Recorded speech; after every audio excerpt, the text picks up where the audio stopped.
La fermeture de tous les lieux recevant du public.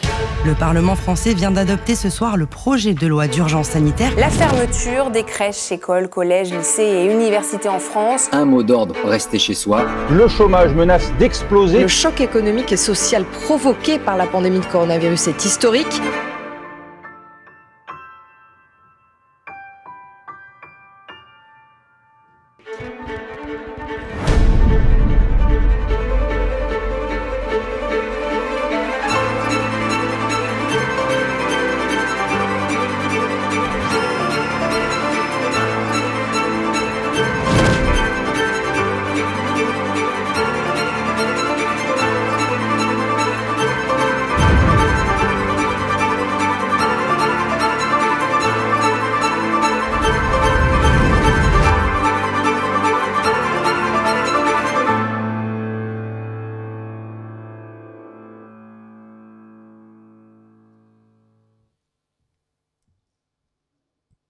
Bonjour à toutes et à tous, très heureux de vous retrouver pour ce deuxième jour du Forum économique breton.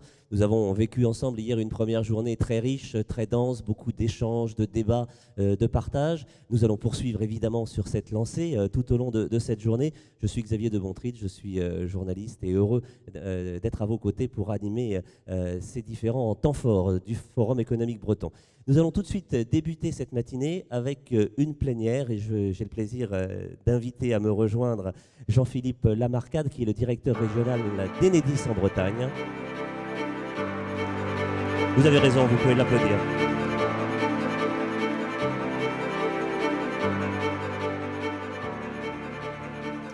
Bonjour à tous et à toutes. Bonjour Xavier. Bonjour Jean-Philippe, merci d'être avec nous ce matin pour ouvrir cette matinée et vous avez choisi de prendre le temps de questionner justement avec nous l'importance, la place de la transition écologique dans la relance économique. C'est vrai qu'on en parle beaucoup. Le plan de relance qui a été dévoilé la semaine dernière accorde une place significative à cette relance verte, relance écologique. Avec vous, on va essayer de voir très concrètement comment il est possible et souhaitable d'aller dans cette voie, ici en Bretagne, au cœur des territoires. Mais pour commencer, peut-être aidez-nous à mieux connaître, à mieux vous connaître et à mieux connaître Enedis.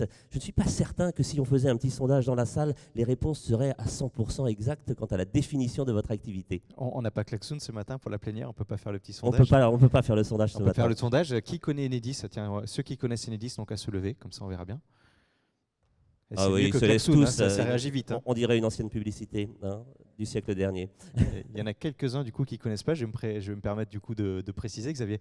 Enedis, c'est le gestionnaire réseau public de distribution présent sur 95% du territoire français, 100% du territoire breton. Combien de divisions, combien de collaborateurs et collaboratrices en Bretagne? On est 1700 collaborateurs aujourd'hui, on gère 105 000 km de réseau.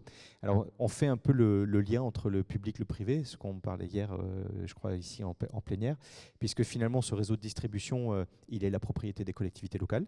Et nous, Enedis, on le gère, on investit dedans, on le modernise, on fait en sorte qu'il puisse répondre aux attentes que l'on a et dont on pourra parler par la suite. Et donc en fait, nous, on est là pour faire en sorte que ce réseau de distribution, on en parle le moins possible. On en parle quand il y a des tempêtes, ça arrive souvent en Bretagne. Alors, on est un territoire qui est soumis aux aléas climatiques, mais on se défend, je crois qu'on se défend de mieux en mieux, et en tout cas on fait ce qu'il faut pour que ce réseau y résiste quand il faut. Alors, Enedis, filiale d'EDF, on ne l'a peut-être pas précisé. On ne l'a pas précisé, mais c'est une filiale effectivement à 100% du groupe EDF. Voilà. Alors, on parlait de transition écologique, de relance verte. En quoi justement la période très singulière que nous vivons actuellement est porteuse sans doute de risques, mais aussi peut-être et surtout d'opportunités en matière de transition écologique? En tout cas, je crois que c'est votre credo. Alors, moi, je crois que c'est une vraie opportunité en fait. On a eu l'occasion d'en parler il y a 20 ans de ça. Si on avait été dans la même situation, c'est sûr et certain que la relance, elle aurait été une relance carbone. On a un prix du pétrole qui est historiquement bas. Je crois que dans les 5 dernières années, le prix du pétrole n'a jamais été aussi bas. J'ai vérifié ce matin, il est à $39 encore. Donc, le fameux peak oil à $100 le baril. On a encore un peu de temps. Alors, allez savoir, hein, peut-être que dans un an, On en reparlera. ça m'aura contredit, donc je ne vais pas le dire. Mais en tout cas, ce qui est sûr et certain, c'est qu'on aurait parlé de profiter d'un pétrole pas cher pour relancer la machine à production, relancer l'économie, relancer les emplois. Et en fait, c'est tout le contraire qu'on a entendu tout au long de ces 2 jours. Depuis hier matin, moi, ce que j'ai entendu parler de neutralité carbone, de bas carbone, j'ai entendu parler de sobriété, j'ai entendu parler d'économie mixte, économie locale, circuit court. Et en fait, on voit là que c'est toutes des thématiques des transitions, et notamment de la transition écologique, de la transition énergétique. Et aujourd'hui, je crois que ce qu'on veut, c'est ce qu'ont exprimé, en tout cas les entrepreneurs qui étaient présents ici, ce qu'ont exprimé aussi les citoyens, c'est que la relance, ils la souhaitent dans un cadre de transition écologique et pas une relance carbone. Alors ça, on entend bien le discours sociétal et cette petite musique qui s'exprime et qu'on a beaucoup entendu effectivement tout au long de la journée d'hier, et je pense que c'est plutôt une bonne nouvelle. Mais votre rôle à Enedis dans ce concert-là, en quoi pouvez-vous être acteur de ce mouvement ? Et du coup, moi, ce discours-là me rend très optimiste. Il me rend très optimiste parce qu'on a réuni ici en Bretagne toutes les conditions pour y arriver. Le réseau d'exploitation, le réseau de distribution exploité par Enedis aujourd'hui, quelque part, il est transition ready. Ça fait des années qu'on se prépare. On se prépare depuis le pacte électrique breton. On se prépare parce qu'on a pris de l'avance sur le déploiement des compteurs numériques. On se prépare parce qu'on a intégré le projet SMILE qui permet finalement de préfigurer les solutions de demain pour avoir un réseau de distribution qui permet la transition écologique. Et si vous le souhaitez, Xavier, je peux vous donner quelques exemples. J'allais vous en demander parce que je pense que sur ce sujet-là, il faut être concret. Jean-Philippe Lamarcade, on entend effectivement des intentions, mais on a aussi beaucoup parlé hier, certains d'entre vous certainement ont suivi ces échanges et ces débats, de l'aspect laboratoire d'un territoire. Comment expérimenter, c'est ce que vous avez fait. On a fait ça, mais on a fait ça sur un territoire qui est quand même assez large. On a fait ça sur le territoire des 3 millions territoire des 3 millions de Bretons. Et donc aujourd'hui, premier exemple que je peux vous donner, c'est celui des données. Alors les données, on en parle beaucoup. Alors parfois on en parle. On en parle quelquefois pour s'en méfier. Voilà, il faut s'en méfier, etc. Mais aujourd'hui, les données énergétiques, qu'est-ce que c'est ? Vous n'avez pas que des amis sur ce sujet-là avec vos compteurs. Certes, mais ils sont de moins en moins nombreux, nos ennemis quand même, parce que je crois qu'aujourd'hui, c'est un peu comme les Anglais disent, proof by the pudding. C'est finalement, quand on voit les résultats aujourd'hui de ce qu'on arrive à faire avec les données, ça finit par convaincre même les plus réticents que ça a du bon. Et donc, ces data, cette fameuse data. Ces data aujourd'hui, en fait, ici en Bretagne, 100% des entreprises sont équipées d'un compteur communicant, un compteur qui permet de collecter leurs données énergétiques et de leur mettre à disposition. 85% des foyers bretons sont également équipés du fameux compteur Linky qui a été tant décrié. Et ces données, elles permettent aujourd'hui de mieux comprendre sa consommation. Quand on parle de transition écologique, et vous parliez du plan de relance transition écologique du gouvernement, la grande majorité des fonds qui sont à l'intérieur sont prévus pour la rénovation du logement. La rénovation du logement, c'est bien, mais encore faut-il savoir ce qu'on doit rénover et pourquoi on doit le rénover. Il faut mesurer. Il faut mesurer. Et un exemple là-dessus. Oui, je vous avais fait un peu de teasing, mais je ne vous l'ai pas donné. J'ai un exemple. Moi, j'ai un ancien collègue qui a une maison secondaire à Belle-Île. Et il était toujours très étonné de la consommation en électricité de sa résidence secondaire. Tous les ans, ils en parlaient, il disait qu'il avait engueulé ses enfants, qui sont assez grands, qui avaient été passer l'été sur place avec des copains, avec des copines, etc., qu'ils avaient utilisé trop d'eau chaude, et que c'est pour ça qu'il avait des factures d'électricité. Les douches adolescentes, c'est quelque chose. Ça. Voilà, des factures d'électricité très importantes. Quand il a eu Linky, il s'est intéressé à sa consommation. Il a dit, du coup, je vais pouvoir comprendre ma consommation et voir et montrer aux enfants qu'il faut qu'ils fassent un peu plus attention. On ne peut pas se doucher le matin avant d'aller à la plage, doucher en rentrant de la plage, doucher avant de sortir le soir. Il faut faire attention. Et la surprise, c'était pas ça. Et la surprise, c'était pas ça. C'était 70% de sa facture d'électricité, c'était l'orgel l'hiver. Et ça, il ne peut pas le savoir. Parce que l'hiver, il n'y est pas. Et quand il avait un compteur qui lui renvoyait une donnée de consommation une fois par an, tout ce qu'il savait, c'était combien il consommait dans une année. Il était incapable d'identifier que son problème à lui, c'était l'isolement de sa maison.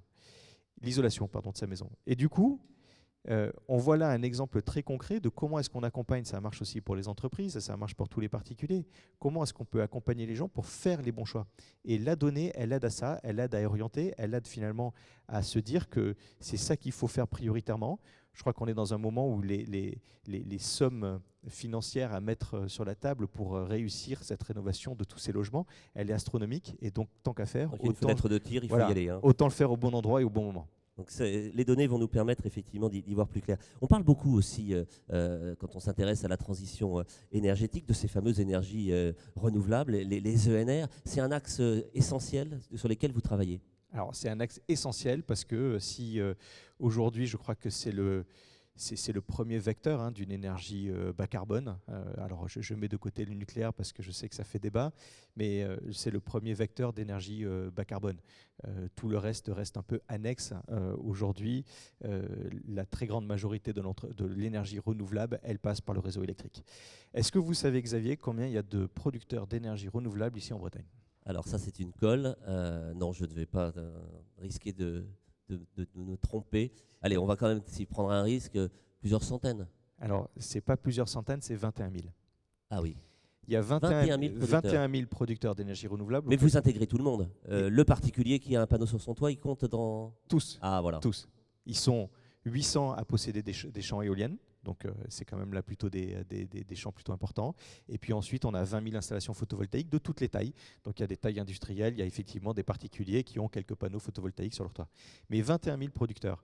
On passe d'un monde, et ça c'est très important, je crois qu'on ne le réalise pas, on passe d'un monde dans lequel notre activité, elle était de produire de l'électricité dans des centrales nucléaires, 58 en France, 56 aujourd'hui. On produisait ces électrons ils passaient ensuite sur des autoroutes, des routes nationales, des départementales, des routes communales, ils arrivaient chez vous et vous consommiez cette électricité. Et ça, c'était a changé. Ça, un monde le monde d'avant. Ça, c'était le monde d'avant. Et on est aujourd'hui dans un monde où l'électricité, elle n'est plus produite quelque part ailleurs en France, elle est produite à côté de chez vous. Elle est produite chez moi, chez vous, chez notre voisin, au bout de la rue. Elle est produite par une éolienne qui est dans le champ à côté de chez moi. Elle est produite un peu partout. Elle est aussi produite dans les centrales nucléaires. Elle est toujours produite dans les centrales nucléaires. Et c'est du coup un système qui fonctionne très différemment. Les électrons, il faut qu'ils aillent dans tous les sens. Il faut qu'ils puissent remonter les tuyaux, il faut qu'ils puissent les descendre et il faut qu'ils puissent aller un peu partout. Et finalement, notre rôle à nous, c'est de permettre une intégration facile de ces énergies renouvelables, de faire en sorte que ça puisse fonctionner, que le système électrique change et arrive à fonctionner dans un nouveau système. C'est ça qu'on appelle les smart grids. Et ici en Bretagne... Les fameux réseaux intelligents, connectés. Voilà, les fameux réseaux intelligents. Et donc ces fameux réseaux électriques intelligents, c'est une réalité. Ici en Bretagne, on a commencé avec le programme SMILE, avec d'autres partenaires, avec la région, depuis maintenant 2016, à travailler sur ces programmes, à investir. C'est un investissement colossal, c'est un investissement qui représente à la maille nationale 500 millions d'euros par an. D'ici 2030, on aura mis 5 milliards d'euros pour permettre à toutes ces énergies renouvelables de se connecter à ce réseau électrique et à ce réseau électrique de continuer à fonctionner dans ces nouvelles modalités. Ici en Bretagne... Il y a des obstacles techniques, je vous interromps parce que c'est passionnant, on a envie d'en savoir encore davantage. Il y a des obstacles techniques à surmonter pour parvenir à ce résultat ambitieux ? Eh bien, en fait, je vais vous donner un exemple. Imaginez que demain, on interdise à tous les camions et toutes les voitures de ne plus utiliser l'autoroute. Les routes secondaires auraient quelques soucis d'encombrement. On va se retrouver à circuler différemment. Et bien, c'est exactement la même chose qui se passe. Et finalement, quelque part, nous, notre rôle aujourd'hui, c'est d'inventer des outils, un espèce de Waze de l'électron, qui permettent de gérer la congestion et qui dit à l'électron par où passer pour que ça puisse bien fonctionner. Et c'est ça aujourd'hui qui est en train de se passer. Mais on pourrait rentrer dans des considérations électrotechniques, mais je ne crois pas que ça intéressera grand monde dans la salle. Mais c'est un peu ça. Ce sont des compétences qui sont développées au niveau national, mais aussi avec des expérimentations locales ici en Bretagne. Alors, ce sont des compétences qui sont développées à toutes les mailles de l'entreprise et qui ont besoin d'être ici en local parce que chaque problème est local. En fait, la congestion, elle n'est jamais régionale. La congestion, c'est un problème, par exemple, du côté de Dinard. Et là, on a un problème de congestion. Il faut qu'on trouve des solutions pour ce problème. Et c'est une multiplication de petits problèmes. Aujourd'hui, on a à peu près 72 démonstrateurs qu'on a développés, donc des solutions un peu différentes et qu'on a disséminées sur le territoire breton. Et c'est ça qui nous permet aujourd'hui de répondre à cet enjeu-là. On a un calendrier précis disponible sur la faisabilité, la transformation industrielle de ces innovations qui sont encore pour l'instant à l'état de prototype ou d'expérimentation ? Alors, on ne parle plus de prototype. Nous, on dit qu'on est en phase de pré-industrialisation maintenant. On est plutôt à cette phase-là. Comme je disais, sur la Bretagne, c'est 30 millions d'euros d'investissement par an qui vont être mis sur les énergies renouvelables. On a démarré sur un programme qui était le programme SMILE dans lequel il y avait 20 millions d'euros sur plusieurs années. Et vous voyez que maintenant, on est en train d'accélérer. Et donc, voilà, on est dans une phase vraiment de passage au stade industriel. Et le mix énergétique, comme on dit, il va être modifié radicalement dans les années qui viennent. Alors le mix énergétique c'est en tout cas l'ambition. Je rappelle que l'ambition de la programmation pluriannuelle de l'énergie, c'est qu'en 2028, la moitié de la production électrique française soit produite à base d'éolien et de photovoltaïque. Donc ici en Bretagne, c'est de poursuivre l'implantation des champs photovoltaïques, poursuivre l'implantation des champs éoliennes, développer les énergies marines renouvelables. Voilà, c'est ça qui nous attend. Alors quand on parle de transition énergétique, écologique, on a aussi un sujet qui nous vient spontanément en tête, c'est celui des mobilités, de la voiture électrique. Il y a un boom assez spectaculaire. En tout cas, on sent que le consommateur commence à s'intéresser, peut-être aussi parce que c'est plus accessible, à ces nouvelles mobilités décarbonées. Vous avez un rôle à jouer parce que les véhicules, il faut les brancher quelque part, et il faut que ça marche. Exactement. Et les prises ne sont pas toutes les mêmes en plus. Qui dit voiture électrique dit une prise et qui dit le réseau électrique. Et donc, c'est vrai que ça fait quelques années qu'on parle de mobilité électrique. On a notre pilote mobilité électrique ici dans la salle, mais on parle de ça depuis quelques années. On voit que quand on va à des salons automobiles, Genève, Paris, les annonces des constructeurs sont surtout des annonces de véhicules électriques. Et donc, on voit même des constructeurs qui nous sortent des nouveaux modèles et qui sortent d'abord le modèle électrique avant que le modèle thermique n'arrive sur le marché. Et puis, du coup, phénomène, ça fait quelques années qu'on voit le décollage du véhicule électrique, mais peut-être un peu petitement pendant un certain temps. Et puis là, déconfinement, et depuis le déconfinement, ce qu'on a pu observer, c'est que 25% des voitures qui ont été vendues depuis le déconfinement sont des voitures électriques ou hybrides. Et donc, on voit bien là qu'on a changé d'échelle. Il y a une forme de prise de conscience du consommateur. Il y a les aides aussi, le fléchage ou l'incitation a joué son rôle évidemment dans ce transfert ce report de consommation. Il y a un effet prime, c'est une certitude. Il y a un effet attente sociétale avec des municipalités qui ont pris aussi des arrêtés pour interdire certains types de véhicules à l'intérieur des villes, et donc qui du coup poussent les gens à acquérir des véhicules de ce type-là. Je crois qu'il y a un effet confort aussi. On a eu un témoignage hier ici sur scène d'Adeline Kérou et Erwan Gilbert sur des expérimentations d'intelligence collective qui ont eu lieu chez nous, où on a permis à des salariés d'utiliser le véhicule électrique, et on voit que quand on a utilisé une fois le véhicule électrique, ça plaît. Donc il y a aussi une histoire de confort et puis une histoire d'engagement environnemental. Je crois que c'est ça aussi que les gens veulent. Il y a quand même toujours un petit peu l'appréhension de l'autonomie. Ça. Au départ, c'est souvent ce qui est un petit peu anxiogène, mais après, au bout de quelques temps, les utilisateurs savent gérer l'affaire. L'autonomie aujourd'hui, je crois que c'est finalement alors nous, on participe beaucoup à des tables rondes, des salons autour de véhicules électriques, et on n'est pas les mieux placés pour en parler. Nous, on est vraiment là pour mettre à disposition le réseau pour que les voitures puissent se recharger. Mais moi, ce que je retiens autour de l'autonomie, c'est d'abord qu'il y a beaucoup de fantasmes autour de ça, parce que assez rares les gens qui finalement font plus de 200 km par jour.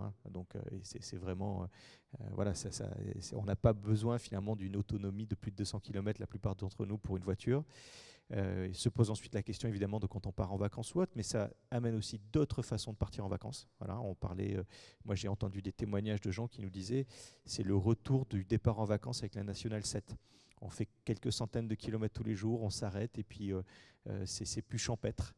Et du coup, cette question de l'autonomie, on est en train de la passer. On voit qu'elle peut aussi être résolue en rajoutant des batteries. Bon, ce n'est pas forcément toujours l'idéal. Ça peut être aussi résolu dans un temps plus lointain par de la transformation de cette voiture électrique vers plus de voitures hydrogène et donc plus de capacité. Mais c'est aujourd'hui quelque chose qui est moins prégnant que celui de comment est-ce que je vais me recharger. Et donc la question qui était vraiment la question d'actualité, c'était où pourrais-je recharger ma voiture, sur quel type de borne et en combien de temps aussi, parce qu'il y a la durée de chargement qui peut être parfois et la question qui venait ensuite, c'est le réseau électrique ne tiendra jamais. On entendait ça. Tout à fait. Bon, finalement, je tiens à rassurer tout le monde. Marc l'a dit hier ici dans sa table ronde. La question du réseau électrique, elle ne se pose pas. Voilà, le réseau électrique, il sera au rendez-vous. On a fait plein. Qu'est-ce qui vous permet d'être aussi affirmatif sur cette question qui est essentielle ? D'abord parce que quand on aura, si la PPE est juste, la programmation pluriannuelle de l'énergie est juste, on aura 11 millions de véhicules électriques en 2028. Quand on aura 11 millions de véhicules électriques en 2028, on n'aura jamais 11 millions de véhicules électriques branchés en même temps sur le réseau électrique. Donc déjà, ça, il y a un facteur de charge, de foisonnement qui fait que, on peut déjà arrêter de se faire peur avec ça. Ensuite, on constate que les utilisateurs ne rechargent pas tous les jours. On avait en tête que j'ai un véhicule électrique, je m'en sers, je fais 5 km, je reviens, je me branche. Non. Donc en fait, quand on est utilisateur de voiture électrique, on prend vite le pli de savoir quelle est l'autonomie de la voiture, de savoir combien il nous reste, et on fait un peu comme avec l'essence, on fait le plein quand c'est nécessaire. Et puis ensuite, parce qu'on a développé plein d'outils qui nous permettent de faire de la flexibilité, de piloter ces bornes de recharge et de faire en sorte que finalement, d'une contrainte au départ qui était celle du véhicule électrique, on puisse en faire une opportunité. Et en pilotant intelligemment cette recharge des véhicules électriques, finalement, on arrive à faire de la recharge de véhicules électriques au bon moment, quand les énergies renouvelables sont disponibles. On retrouve le West de l'électron. Exactement, parce que ce qui vous intéresse en plus, c'est de savoir si votre véhicule électrique il a été rechargé avec des énergies renouvelables. Si j'ai démarré une centrale à combustion fuel pour recharger votre véhicule pas totalement électrique, l'idée. Hein. Bon, c'est pas ça l'idée. Donc c'est bien ça. Et donc on est là-dedans aujourd'hui. Et la mobilité électrique aujourd'hui, elle va se développer à vitesse grand V. Et on est assez serein. Seule zone grise qui nous reste. J'allais vous le dire, parce que ça, c'est quand même un petit problème. Quand on est en maison ou en habitat individuel et avec sa propre prise et donc son propre compteur, les choses sont assez claires. En habitat collectif, c'est peut-être un peu plus compliqué. C'est ça la zone grise ? Exactement, parce qu'aujourd'hui, si on veut recharger sur la voie publique, c'est possible. Il y a une borne de recharge électrique juste devant la mairie, là-bas, qui appartient au SDE 35, hein, donc qui est à syndicat disposition. Départemental de l'énergie. Exactement. Vilaine. Qui du coup s'est associé avec les autres syndicats de Bretagne et qui propose un réseau de, si quelqu'un est dans la salle a le chiffre exact, moi je crois que c'est 800 bornes sur la Bretagne pour recharger son véhicule sur la voie publique. Quand je suis chez moi dans ma maison, dans mon garage, j'ai des prises électriques, ça pose pas de problème, j'ai même pas besoin de refaire mon installation électrique, je peux installer facilement une wallbox, un système de recharge qui me permet de recharger ma voiture. La zone grise qui nous reste, c'est les gens qui habitent en copropriété. Alors là, c'est vrai que c'est plus compliqué aujourd'hui parce que... C'est pour savoir qui va payer finalement, c'est ça ? Il faut passer avec le syndicat de copropriétaires, il faut trouver les bonnes façons de faire, mais on l'a aussi dans le projet Smile, on a des démonstrateurs qui commencent à émerger, des démonstrateurs de choses qui permettent de faire du sous-comptage, c'est-à-dire de compter ce que consomme chacun dans le garage, de reporter ça sur les factures. Donc on a des solutions qui commencent à émerger et on espère que d'ici un an ou deux, on aura résolu la problématique de la copropriété. Voilà pour ces informations très, très concrètes, très précises. Beaucoup de sujets passionnants à suivre donc, de votre côté chez Enedis ici en Bretagne. Alors nous sommes réunis depuis hier à Saint-Malo pour parler de l'avenir économique de la Bretagne dans le cadre du Forum économique breton.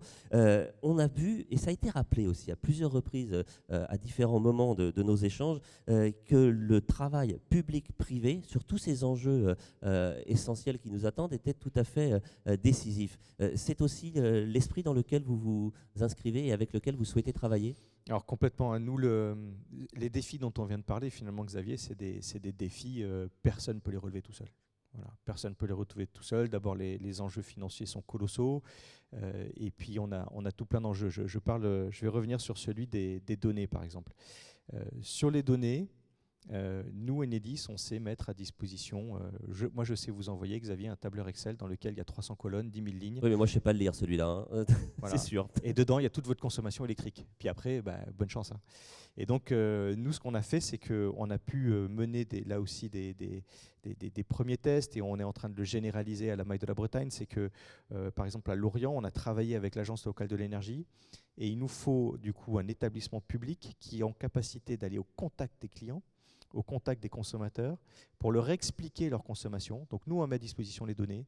Il nous faut ensuite des acteurs publics qui sont en capacité d'aller voir les entreprises, d'aller voir les consommateurs, pour leur expliquer quelles sont leurs consommations, leur expliquer quels sont les axes pour réduire leur consommation, mieux maîtriser leur énergie. Et ensuite, il nous faut des entreprises du secteur privé qui a les compétences pour réaliser ce qu'il y a à faire. Et donc, on ne peut pas faire de rénovation intelligente si on n'a pas l'ensemble de cette chaîne-là. Un acteur comme Enedis qui est capable de mettre à disposition des données, de les croiser, de les rendre intelligentes. Un acteur public qui peut accompagner, un tiers de confiance, qui accompagne, qui sait expliquer aux gens ce qu'il y a à faire, qui sait leur expliquer aussi comment le financer. Et puis des acteurs du secteur privé qui vont mettre à disposition le financement, les banques, on les a beaucoup entendus hier sur tout ce qu'elles savent accompagner pour les entreprises, et puis des entreprises qui vont savoir faire, qui ont les compétences, qui ont les salariés, qui ont les appareillages qui permettent de réaliser tout ce qu'on veut faire. Ici, en Bretagne, tous ces acteurs sont présents, réunis et dans les starting blocks déjà pour répondre à ces défis ? Oui, et puis moi, ce que j'ai pu constater ici, c'est que non seulement ils sont présents, mais ils parlent déjà entre eux. Et ça, c'est peut-être le plus fort enseignement du programme SMILE que la région a lancé. C'est qu'aujourd'hui, dans le programme SMILE, vous avez 72 partenaires. Enfin, je dis une bêtise, il y a 72 projets, 250 partenaires. Dans ces 250 partenaires, vous avez des acteurs publics, des acteurs privés et des opérateurs de réseau. Et c'est ça qui en fait sa force, c'est qu'on arrive à se parler et il n'y a aucun projet qui peut se faire l'un sans l'autre. Je vous donne un autre exemple, Xavier, c'est celui des énergies renouvelables. On a aujourd'hui un potentiel pour les énergies renouvelables phénoménal ici en Bretagne, qui est les agriculteurs. Les agriculteurs, ils ont des hangars, ils ont des toitures, et donc forcément, s'ils ont des toitures, il y a de quoi mettre des panneaux photovoltaïques, et c'est généralement des gens qui ont déjà des raccordements électriques d'une certaine puissance, parce qu'ils ont la treilleuse, ils ont quand même de l'appareillage qui font qu'ils ont déjà les câbles électriques qui arrivent chez eux de manière assez conséquente, et donc c'est intéressant d'aller vers eux. Il y a une marge de progression. On sait qu'en Allemagne, il y a un taux d'équipement beaucoup plus important qu'en France dans ce domaine. On peut rattraper. Et je pense qu'ils ont moins de soleil qu'en Bretagne quand même. En plus, il fait beau plusieurs fois par jour chez nous. C'est ça qui fait fonctionner les Et du coup, là aussi, on ne sait pas y aller tout seul. Il nous faut des acteurs du public pour accompagner, parce qu'il faut que ça soit accepté. On voit bien que si on veut mettre une éolienne demain dans un champ, ça ne se fait pas comme ça. Il y a tout un travail d'acceptation à faire pour embarquer les citoyens. Et il nous faut là aussi des entreprises publiques, des entreprises privées pour réaliser. Et c'est là finalement ce pont, quelque part, Enedis est peut-être une partie du pont lui-même qui permet de faire le lien entre les acteurs du public et les acteurs du privé. Quels sont, peut-être au moment de conclure notre échange, quels sont les points de vigilance quand même qu'il faut avoir? On a entendu l'enthousiasme qui est le vôtre, les convictions fortes que vous partagez avec nous sur l'avenir, j'allais dire l'avenir radieux des énergies renouvelables et de la transition énergétique. Il y a quand même peut-être des points à avoir en tête pour que ça se passe le mieux possible. On a parlé tout à l'heure d'acceptation sociale et sociétale, de maîtrise technologique. Comment vous analysez les choses? Alors moi je pense qu'effectivement le premier point c'est de rester connecté à ce que le territoire et les citoyens attendent de nous. On a eu l'occasion de l'échanger hier avec le président de région. Il faut se méfier des gens qui utilisent les termes de service public et de choses comme ça, parce que finalement le service public, ce n'est ni plus ni moins qu'une entreprise qui est à l'écoute du territoire et qui répond aux attentes du territoire. Et donc il ne faut pas rester figé sur ce qu'on pense aujourd'hui. C'est quelque chose qui est très mouvant, ce que je vous dis aujourd'hui. Peut-être qu'on n'aurait pas dit la même chose il y a 2 ans. Et donc il faut rester une entreprise, je crois, très agile, qui est à l'écoute du territoire, qui arrive à comprendre les changements sociétaux et les accompagner. Aujourd'hui, si on veut continuer à aller plus loin dans tous ces aspects, il faut qu'on arrive à se décomplexer sur l'histoire des données, il faut qu'on arrive à embarquer les citoyens dans les projets d'énergie renouvelable, et notamment peut-être développer des formes de financement participatif. J'ai beaucoup aimé l'intervention de l'association Gwenec sur la capacité qu'elle a d'accompagner les projets. C'est aussi une manière finalement d'embarquer les riverains, d'embarquer les citoyens dans les projets, les rendre acteurs, et je crois que si on rend tout le monde acteur, c'est peut-être là la clé, ça nous permettra d'aller plus vite et de réussir ces transitions encore plus vite que ce qu'on fait aujourd'hui. De ce point de vue, la Bretagne a des atouts. On a, compte tenu des initiatives que vous avez rappelées, qui s'inscrivent dans une certaine durée désormais, ça permet de bien préparer la suite. Elle a plus que des atouts en fait, la Bretagne. Moi j'ai pas mal navigué en France, j'ai connu quelques régions et je crois que voilà, ici, s'il y a un territoire qui doit pouvoir réussir cette transition plus vite et mieux que n'importe quelle autre région, c'est bien la Bretagne. D'une part parce que je crois qu'il y a une prise de conscience environnementale ici plutôt qu'ailleurs en France. Il y a eu une prise de conscience sur le sujet énergétique très tôt. Moi, je constate qu'ici, en fait, on parle électricité depuis au moins le début des années 2010, le fameux pacte électrique breton, le filet de sécurité. Alors, c'est sûr qu'il y a des objets dans ce pacte électrique breton qui sont pas encore complètement acceptés, qui font encore parler. Qui font débat, notamment à la Pointe Bretonne. Voilà, il y en a quelques-uns qui m'ont écrit sur Twitter suite à mon tweet d'hier. Donc, effectivement, on voit que ça rebondit un peu. Et puis, mais il y a cette prise de conscience, il y a cette envie d'avancer. Et je crois que c'est là trois points essentiels pour la Bretagne pour qu'elle puisse réussir cette transition. Il y a d'une part la prise de conscience et l'envie, le chemin est connu et partagé de tous. Il y a deuxième le fait qu'on a ce réseau électrique dans lequel on a investi depuis plusieurs années, qui est transition ready, qui est prêt, sur lequel on a testé des démonstrateurs. On n'a pas encore toutes les solutions, mais on a les solutions pour les années à venir et donc on peut avancer. Et puis il y a ce troisième aspect qui, je crois, est un peu l'esprit du FEB, depuis qu'on a commencé à discuter entre nous, qui est cette capacité très spécifique à la Bretagne de voir des acteurs différents se fédérer pour gagner ensemble et jouer ensemble. Et ça, c'est, je crois, un élément très important qui me rend très optimiste sur le fait qu'on pourra réussir la transition ici en Bretagne. On va rester branché sur ces sujets passionnants avec vous. Merci beaucoup Jean-Philippe Lamarcade, directeur régional d'Enedis en Bretagne, pour avoir éclairé ce sujet passionnant. Merci à vous. Merci, à très bientôt. Voilà, quelques petites... je vous invite à regagner vos places masquées, vous avez raison, on respecte évidemment les gestes barrières dans les déplacements au sein du Palais du Grand Large ici à Saint-Malo. J'en profite pour saluer toutes celles et tous ceux qui nous suivent à travers la captation vidéo et sur la retransmission sur le site forum économique breton.bzh. Vous allez pouvoir retrouver en direct et en replay aussi les contenus de nos échanges d'hier. Vous indiquez que nous sommes, il est exactement 10h pile, on est parfaitement à l'heure, tout va bien.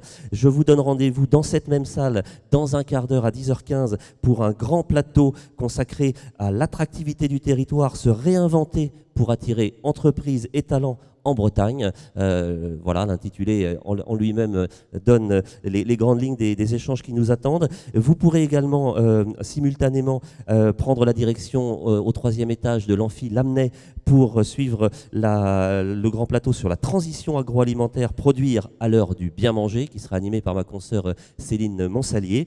Je vous retrouverai aussi à 11h30, toujours dans ce grand amphi Châteaubriand, pour une deuxième plénière. On parlera de mobilité, bien sûr, puisque c'est Christophe Fanichet, le PDG de SNCF Voyageurs, qui sera présent à nos côtés. Voilà pour le programme de la matinée. Il y a aussi les labs, il y a aussi la FEB TV, mais vous connaissez maintenant le mode d'emploi. Donc à 10h15 précise, nous attaquons le grand plateau sur l'attractivité du territoire. À tout à l'heure. Merci de votre écoute.